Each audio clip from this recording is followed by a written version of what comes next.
Hi guys, आज की इस वीडियो का टॉपिक है हाइब्रिडाइजेशन। आज की इस वीडियो में हम समझेंगे कि हाइब्रिडाइजेशन क्या होती है, उसके क्या क्या टाइप्स हैं, उसकी शेप्स क्या हैं, स्ट्रक्चर्स क्या हैं हाइब्रिडाइजेशन के। तो इस वीडियो में हम ये समझेंगे, पूरा टॉपिक मैं आपको क्लियर करूँगा इसको।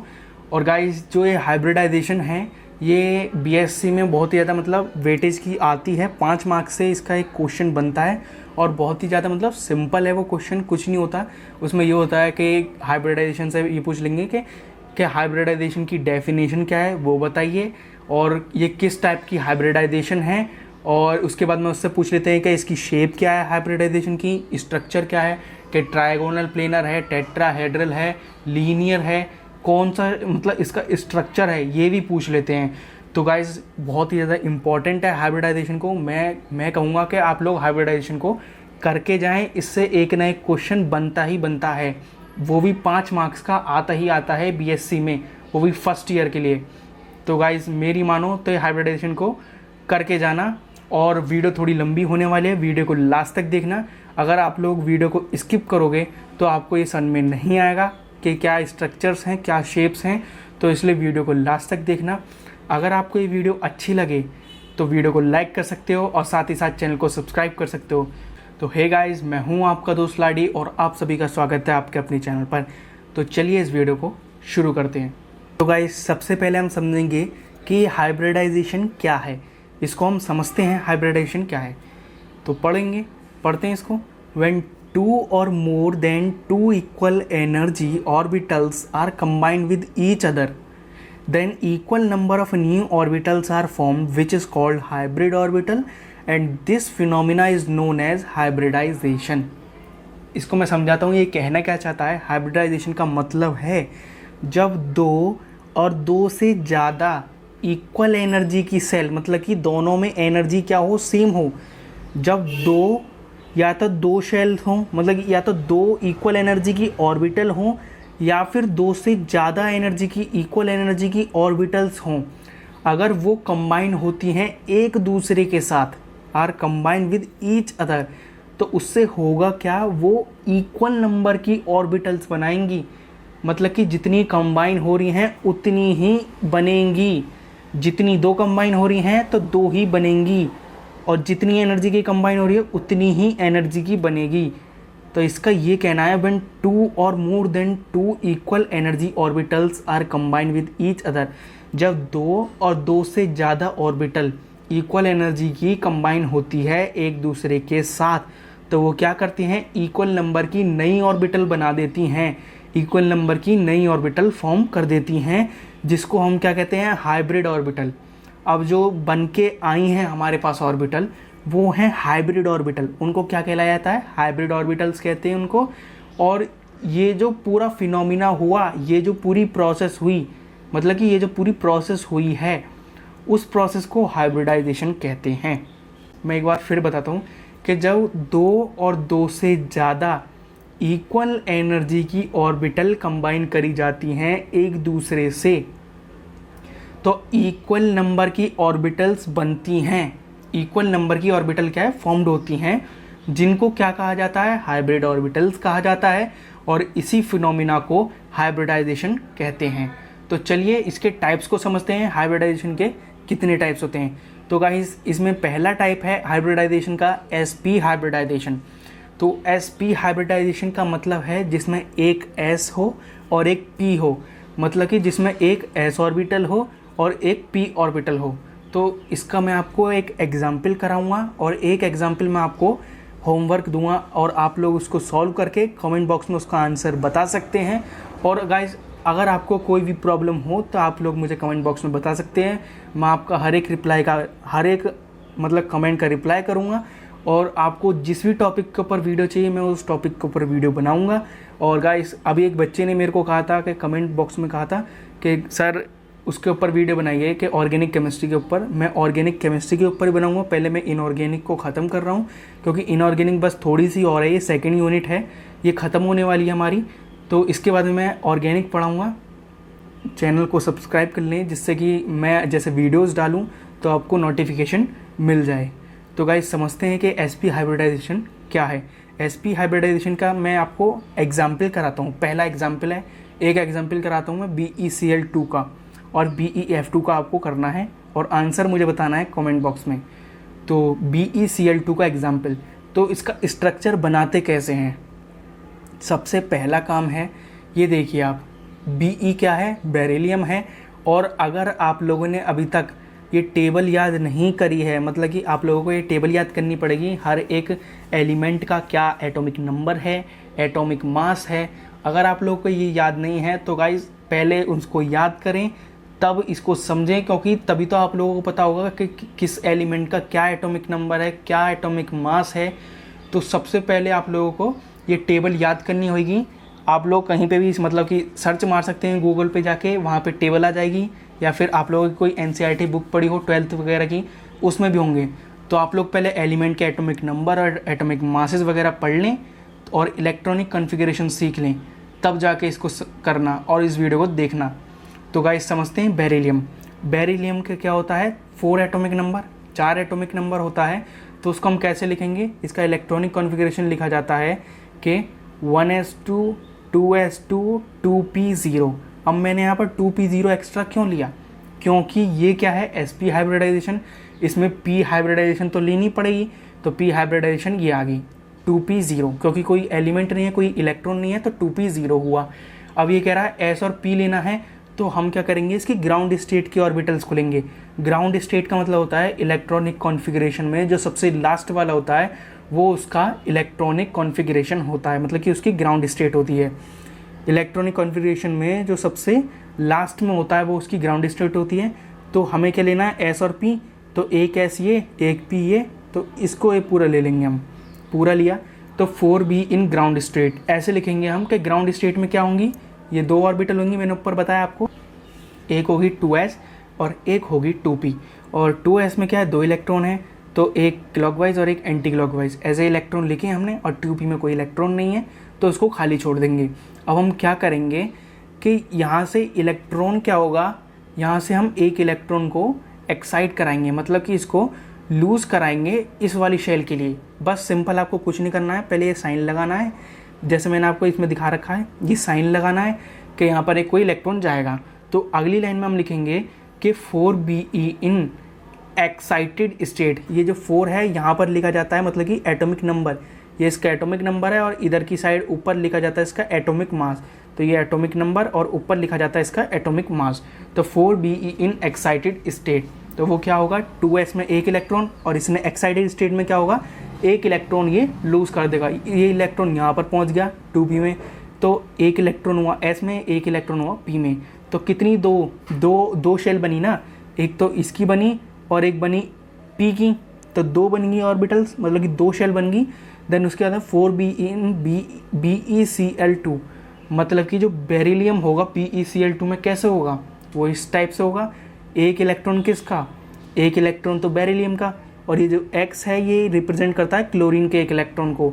एक इलेक्ट्रॉन ये किसका, ये बेरिलियम का, और ये किसको रिप्रेजेंट करता है, क्लोरीन के इलेक्ट्रॉन को रिप्रेजेंट करता है। तो क्या पता चला हमें इससे कि 2 ऑर्बिटल्स हैं, मतलब कि दो हमारे पास शेल्स हैं जिसमें 4 इलेक्ट्रॉन हैं, एक बेरिलियम का, एक क्लोरीन का, एक बेरिलियम का और एक क्लोरीन का। तो इसके स्ट्रक्चर को समझते हैं, इसका स्ट्रक्चर क्या आएगा। तो देखिए हमारे पास क्या है, sp हाइब्रिडाइजेशन है, तो इसका स्ट्रक्चर बनेगा लीनियर स्ट्रक्चर। ये जो स्ट्रक्चर है ये लीनियर स्ट्रक्चर कहलाया जाएगा।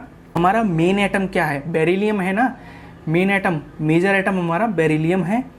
तो यहाँ पर बेरिलियम को रखा जाएगा, एक क्लोरीन इस तरफ, एक क्लोरीन इस तरफ, क्लोरीन एक दूसरे से अटैच होंगे। अब बात आती है अगर एंगल फाइंड आउट करवाता है, एंगल फाइंड आउट करो कि इसका एंगल क्या है। तो गाइस एंगल का फॉर्मूला है सीधा कि जितने भी हमारे पास ये हों एलिमेंट हों, ये जो हमारे हैं, मतलब कि जितनी भी हमारे पास ऑर्बिटल हो, मतलब कि जितनी हमारे पास ऑर्बिटल होगी, हमारे पास कितनी ऑर्बिटल हैं, 2 ऑर्बिटल हैं, s और p ऑर्बिटल। तो जितनी भी ऑर्बिटल होगी उससे डिवाइड कर दो, तो ये एंगल क्या आ जाएगा, 180। लेकिन ये सब में अप्लाई नहीं होता, कुछ कुछ चीज़ों में अप्लाई होता है एंगल निकालने का, और कुछ के एंगल को आपको याद करना पड़ेगा, वो हम आगे समझेंगे किन एंगल्स को आपको याद करना है और किन को आपको निकालना है ऐसे। तो गाइस अगली हाइब्रिडाइजेशन आती है sp2 हाइब्रिडाइजेशन। sp2 हाइब्रिडाइजेशन में क्या है, जिसमें एक s हो और 2 p हो, जिसमें एक s ऑर्बिटल हो और 2 p ऑर्बिटल हो, तो वो क्या है हाइब्रिड sp2 हाइब्रिडाइजेशन। तो इसका एक एग्जांपल समझते हैं और एक आपके लिए होमवर्क है। तो एग्जांपल एक करते हैं हम BCl का, BCl3 का एग्जांपल करते हैं। यहाँ पर है हमारा B, बोरोन है हमारा, यहाँ पर क्या है B बोरोन है, और बोरोन का एटॉमिक नंबर होता है 5। तो इसका हम इलेक्ट्रॉनिक कॉन्फ़िगरेशन लिखेंगे, और इलेक्ट्रॉनिक कॉन्फ़िगरेशन के बाद हमसे क्या है यहाँ दिया गया है sp2 हाइब्रिडाइजेशन, एक s और 2 p हाइब्रिडाइजेशन हो, तो 5b इन ग्राउंड स्टेट। वो ग्राउंड स्टेट में कैसे लिखी जाएगी, इस तरीके से 2s यहाँ और 2p यहाँ। अब होगा क्या, यहाँ से ये इलेक्ट्रॉन लूज़ करेगा, इसको इलेक्ट्रॉन लूज़ करा तो बोरोन इन एक्साइटेड स्टेट वो इस तरीके से होगा। तो इसमें क्या हुआ, एक ऑर्बिटल s की, 2 ऑर्बिटल p की बन गई। देन उसके बाद 5b इन, मतलब कि बेरिलियम इन BCl3 क्या होगा, ये इसकी टोटल शेप हो जाएगी बेरिलियम के अंदर जो पूरी शेप आएगी इसकी। तो 5b in beryllium in BCl3 is ये क्या है हमारा sp2 हाइब्रिडाइजेशन। और इसका स्ट्रक्चर आता है ट्रायंगुलर प्लेनर स्ट्रक्चर। इसका स्ट्रक्चर होता है ट्रायंगुलर प्लेनर स्ट्रक्चर होता है इसका। और ये रहा स्ट्रक्चर, जैसे कि बेरिलियम बीच में होगा हमारा, और इससे 3 क्लोरीन अटैच होंगे, 3 क्लोरीन अटैच होंगे, 3 क्लोरीन अटैच है और sp2 हाइब्रिडाइजेशन है। तो 360 डिवाइडेड बाय 3, तो 3 बन जाए 3, 3 2 6, तो इसका एंगल होगा 120 एंगल। इसका एंगल हम निकाल सकते हैं, ये एंगल हम निकाल सकते हैं 360 डिवाइडेड बाय 3, तो ये एंगल यहाँ से निकल जाएगा। थर्ड हाइब्रिडाइजेशन आती है हमारी sp3 हाइब्रिडाइजेशन, तो जिसमें एक s हो और 3 p हाइब्रिडाइजेशन हो। तो sp3 हाइब्रिडाइजेशन एक एग्जांपल मैं कराता हूँ आपको CCl3 का। कार्बन का होता है 6 एटॉमिक नंबर, तो इसका पहले इलेक्ट्रॉनिक कॉन्फ़िगरेशन लिखना है, फिर हमें इसका ग्राउंड स्टेट के बारे में लिखना है। कार्बन इन ग्राउंड स्टेट में कैसे होगा, 2s2 में ये, 2p2 में यहाँ पर होगा क्या है, यहाँ पर एक इलेक्ट्रॉन यहाँ लूज़ होगा। ये मैंने गलती से लिख दिया है, इसको हटा दीजिए, ये गलती से लिख दिया है एक्साइटेड स्टेट के, इस एक्साइटेड स्टेट में आएगा, मैंने ये जल्दबाजी में लिख दिया है, ये गलती हो गई थी मेरे से। तो कार्बन इन एक्साइटेड स्टेट, ये तो इसने लूज़ करा, यहाँ पे लूज़ करा तो यहाँ पर 3 इलेक्ट्रॉन बन गए और यहाँ पर 1 बन गया। तो ये क्या बना, जिसमें एक s है और 3 p है, 3 इलेक्ट्रॉन p के, तो ये बन गया sp3 हाइब्रिडाइजेशन। sp3 हाइब्रिडाइजेशन बना। तो इसका स्ट्रक्चर समझते हैं। इसका स्ट्रक्चर आता है टेट्राहेड्रल स्ट्रक्चर। इसका स्ट्रक्चर होता है हमारा टेट्राहेड्रल स्ट्रक्चर, और ये है इसका स्ट्रक्चर। यहाँ पर कार्बन इसमें बीच का मेन एटम होता है, मेन एलिमेंट जो है कार्बन है यहाँ पर, और इससे 4 क्या होंगे हमारे हाइड्रोजन अटैच होंगे, 4 हाइड्रोजन अटैच होंगे।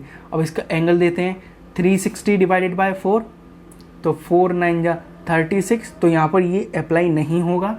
आप लोगों को ये याद करना पड़ेगा, क्योंकि ये देखिए हाइड्रोजन हाइड्रोजन का रिपल्सन होगा और यहाँ से हाइड्रोजन हाइड्रोजन का रिपल्सन होगा। इसकी वजह से इसका जो एंगल बनता है वो 108 डिग्री बनता है। तो CCl3 का एंगल जो होगा वो होगा 108 डिग्री। तो गाइस अब हम बढ़ते हैं अगली हाइब्रिडाइजेशन की तरफ। अब आता है फोर्थ है हमारा sp3 हाइब्रिडाइजेशन। इसका एग्जाम्पल कराता हूँ मैं आपको PCl5। तो PCl5, P का मतलब है यहाँ पर फॉस्फोरस, P से मतलब होता है फॉस्फोरस, और बहुत सारे बच्चों को कन्फ्यूज़न रहता है फॉस्फोरस और पोटेशियम में। P से होता है फॉस्फोरस और K से होता है पोटेशियम। तो याद रखें, P से फॉस्फोरस, K से पोटेशियम, और पोटेशियम का होता है एटॉमिक नंबर 19, फॉस्फोरस का होता है एटॉमिक नंबर 15। तो पहले इसका इलेक्ट्रॉनिक कॉन्फ़िगरेशन करेंगे फॉस्फोरस का, फिर फॉस्फोरस इन ग्राउंड स्टेट में फॉस्फोरस क्या होगा, जिसमें एक S हो और जिसमें क्या हो, एक S हो, 3 P हो और एक D हो। तो गाइस इसमें एक S है, 3 P हैं और एक D हो। तो एक्साइटेड स्टेट में क्या होगा, यहाँ से S क्या करेगा, इसको एक इलेक्ट्रॉन लूज़ करेगा, तो ये बन गई हमारी sp3 हाइब्रिडाइजेशन। तो इसके स्ट्रक्चर को समझते हैं कि इसका स्ट्रक्चर क्या आएगा। तो गाइस इसका स्ट्रक्चर आता है ट्राइगोनल बाइपैरामिडल, इसका ये स्ट्रक्चर होता है। और ये समझिए, ये जो इलेक्ट्रॉन्स है ये वाले, ये जो कनेक्ट हुए, ये जो क्लोरीन है ये वाला और ये वाला, ये हैं इक्वेटोरियल क्लोरीन, ये इक्वेटोरियल प्लेन में है, और ये हैं परपेंडिकुलर में, तो ये एक्सियल है, ये एक्सियल क्लोरीन कहलाए जाते हैं। और इनों का एंगल होता है इक्वेटोरियल के बीच में एंगल होता है 120 का, और जो इनके बीच में होता है, एक्सियल वालों के बीच में होता है 90 डिग्री का एंगल। तो इसका स्ट्रक्चर है ट्राइगोनल बाय पैरामिडल और एंगल होता है 120 डिग्री। और गाइस फिफ्थ टाइप की ओर बढ़ते हैं, हमारा sp3d2 हाइब्रिडाइजेशन, जिसमें एक s हो, 3 p हो और 2 d हो। यहाँ पर ये 5 है, ये गलती से मैंने 7 लिख दिया है, ये 5 है हमारा। तो 5 है हमारा ये। इसका एग्जाम्पल कराता हूँ SF6 का। S से क्या है हमारा, सल्फ़र है। सल्फ़र का एटॉमिक नंबर होता है 16। तो 16 का क्या हुआ electronic configuration, 1s2 2s2 2p6 3s2 3p4 4d0 और S16 इन ग्राउंड स्टेट। जैसे मैंने ऊपर बताया, ग्राउंड स्टेट को ऐसे ही करना है, सिंपल, कुछ नहीं करना। यहाँ से क्या होगा, एक इलेक्ट्रॉन इसका लूज़ होगा और एक इलेक्ट्रॉन ये लूज़ करेगा। फिर S6 इन एक्साइटेड स्टेट, ये एक्साइटेड स्टेट में होगा और इसका जो स्ट्रक्चर आता है वो होता है ऑक्टाहेड्रल स्ट्रक्चर। इसका स्ट्रक्चर होता है ऑक्टाहेड्रल स्ट्रक्चर और ये जो इसके बीच का एंगल जो आता है वो आता है 90 डिग्री का एंगल होता है इसका 90 डिग्री का एंगल होता है। तो गाइस अब हमारा 6 टाइप sp3d3 हाइब्रिडाइजेशन, इसका एग्जांपल है IF7। आई से होता है आयोडीन, आयोडीन का होता है 53। तो इसमें पहले आपको इलेक्ट्रॉनिक कॉन्फ़िगरेशन करना पड़ेगा।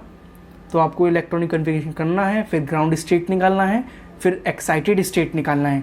तो आपको क्या करना है, पहले ये इलेक्ट्रॉन लूज़ करेगा, फिर यहाँ से ये इलेक्ट्रॉन लूज़ करेगा, फिर हमारा ये इलेक्ट्रॉन लूज़ करेगा। इलेक्ट्रॉन लूज़ करेंगे ये तीनों, फिर ये बनाते हैं sp3d3 हाइब्रिडाइजेशन, ये बनाया। और इसका स्ट्रक्चर होता है पेंटागोनल बायपिरामिडल। इसका स्ट्रक्चर होता है पेंटागोनल बायपिरामिडल और इसके बीच का एंगल होता है 90 डिग्री का एंगल। और गाइज अब आते हैं 2 एक्स्ट्रा टाइप्स। इसके 2 एक्स्ट्रा टाइप्स भी हैं, जो मतलब इसके अंदर टाइप्स में मतलब पढ़ाए नहीं जाते आपको, लेकिन ये 2 एक्स्ट्रा टाइप्स आते हैं। और ये इनमें जो मैं आपको एग्जाम्पल कराऊंगा, ये दोनों ही बहुत ही ज़्यादा इंपॉर्टेंट एग्जाम्पल हैं और पूछ लिए जाते हैं ये दोनों एग्जाम्पल। तो ये हाइब्रिडाइजेशन, ये जो 2 टाइप है मैं आपको करा रहा हूँ, ये ज़रूर करके जाएं। ये वाले बहुत ही ज़्यादा इंपॉर्टेंट है, ये BSc के पेपर में पूछ लिए जाते हैं। तो गाइस समझते हैं। अगला टाइप है हमारा DsP2 हाइब्रिडाइजेशन। इसमें क्या होगा, ये डिस्टॉर्टेड होते हैं, डिस्टॉर्टेड ऑर्बिटल्स होती हैं। इसके हम क्या है, ये क्या पढ़ेंगे इसमें, डिस्टॉर्टेड ऑर्बिटल्स होती हैं ये। तो इसमें क्या होगा, D पहले आएगा, sp2 हाइब्रिडाइजेशन। तो एग्जाम्पल है हमारा NiCN का होल 4 2 नेगेटिव आयन। ये पूरा एक आयन है ना। तो निकल का होता है 28। तो निकल का पहले इलेक्ट्रॉनिक कॉन्फ़िगरेशन लिखा और यहाँ पर क्या है, ऊपर है 2 नेगेटिव आयन। तो गाइस ये समझ लो, नेगेटिव साइन है वो रिप्रेजेंट करता है मतलब कि इलेक्ट्रॉन ले रहा है, मतलब कि उसमें इलेक्ट्रॉन ले रहा है। और प्लस का साइन का मतलब है वो इलेक्ट्रॉन लूज़ कर रहा है। तो नेगेटिव साइन मतलब है 2 इलेक्ट्रॉन को ऐड करना है और प्लस साइन का मतलब है वो इलेक्ट्रॉन लूज़ कर रहा है। तो निकल का होता है 2 पॉजिटिव। तो निकल 2 पॉजिटिव का मतलब वो लूज़ कर रहा है। तो निकल से यहाँ से 2 इलेक्ट्रॉन चले जाएंगे, 4s0 बन जाएगा ये हमारा। ये इलेक्ट्रॉनिक कॉन्फ़िगरेशन रहा। तो ग्राउंड स्टेट का स्ट्रक्चर, ग्राउंड स्टेट में हम इसको ऐसे ऑर्बिटल को फिल करेंगे। वहाँ पर हम क्या करते थे, इलेक्ट्रॉन को लूज़ करवाते थे। अब यहाँ पर जस्ट इसका अपोजिट है। हमको क्या करना पड़ेगा, यहाँ पर जो ऑर्बिटल्स खाली होंगी उन्हों को निकालना पड़ेगा। हमें यहाँ पे जो ऑर्बिटल्स खाली होती हैं उन वाली को निकालना है। तो D में कोई इलेक्ट्रॉन नहीं होना चाहिए, S में भी कोई नहीं इलेक्ट्रॉन, एक S की ऑर्बिटल होनी चाहिए जिसमें एक शेल खाली हो। P की 2 ऑर्बिटल, मतलब कि P की 2 शेल्स होनी चाहिए जिसमें 2 खाली हो P की। तो ऐसे करना है, मतलब कि वहाँ पर क्या करते थे, जो भरी हुई हैं वो वाली देखते थे। लेकिन इसमें केस अलग है क्योंकि ये डिस्टॉर्टेड ऑर्बिटल्स देखते हैं। इसमें हम क्या करते हैं, डिस्टॉर्टेड। तो डिस्टॉर्टेड को समझो, यहाँ पर क्या होगा, ये इलेक्ट्रॉन इसको लूज़ करेगा, ये दोनों यहाँ पर आ जाएंगे। तो एक्साइटेड स्टेट में क्या बनेगा, एक S, एक तो D की और एक S की और 2 P की। तो ये बनेगी DsP2 हाइब्रिडाइजेशन। और इसका स्ट्रक्चर होता है स्क्वायर प्लेनर स्ट्रक्चर। ये है गाइज इसका स्क्वायर प्लेनर स्ट्रक्चर। तो ये डिस्टॉर्टेड हैं, डिस्टॉर्टेड ऑर्बिटल्स कहलाई जाती हैं। और एक और टाइप है वो है D2sp3। D2sp3 हाइब्रिडाइजेशन, इसका एग्जाम्पल कराता हूँ एक, Fe का मतलब होता है आयरन, आयरन का होता है 26। तो 26 का कैसे लिखेंगे हम, इलेक्ट्रॉनिक कॉन्फ़िगरेशन करेंगे यहाँ पर ये। और Fe होता है 2 पॉजिटिव। और मैंने जैसे आपको बताया 2 पॉजिटिव का मतलब इलेक्ट्रॉन लूज़ करना, प्लस का मतलब इलेक्ट्रॉन लूज़ करना है, नेगेटिव का मतलब इलेक्ट्रॉन लेना है। तो ये इलेक्ट्रॉन लूज़ करेगा, 4s में 0 हो जाएंगे, 0 इलेक्ट्रॉन हो जाएंगे। तो एक ग्राउंड स्टेट में हम ऐसे रिप्रेजेंट करेंगे, यहाँ से क्या होगा, ये यहाँ पर इलेक्ट्रॉन लूज़ करेगा और ये यहाँ पर इलेक्ट्रॉन लूज़ कर देगा।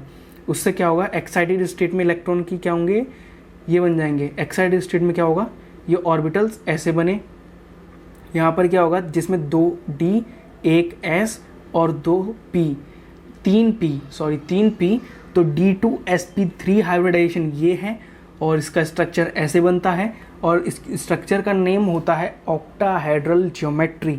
ये है ऑक्टाहेड्रल ज्योमेट्री। तो गाइज़ ये थे हाइब्रिडाइजेशन। मैंने आपको बताया कि हाइब्रिडाइजेशन क्या है, हाइब्रिडाइजेशन के क्या क्या टाइप्स हैं, उनका स्ट्रक्चर क्या है। और गाइज़ अगर आपको ये वीडियो अच्छी लगी हो तो लाइक कर सकते हो और साथ ही साथ चैनल को सब्सक्राइब कर सकते हो। तो चलिए फिर मिलते हैं अगली वीडियो में।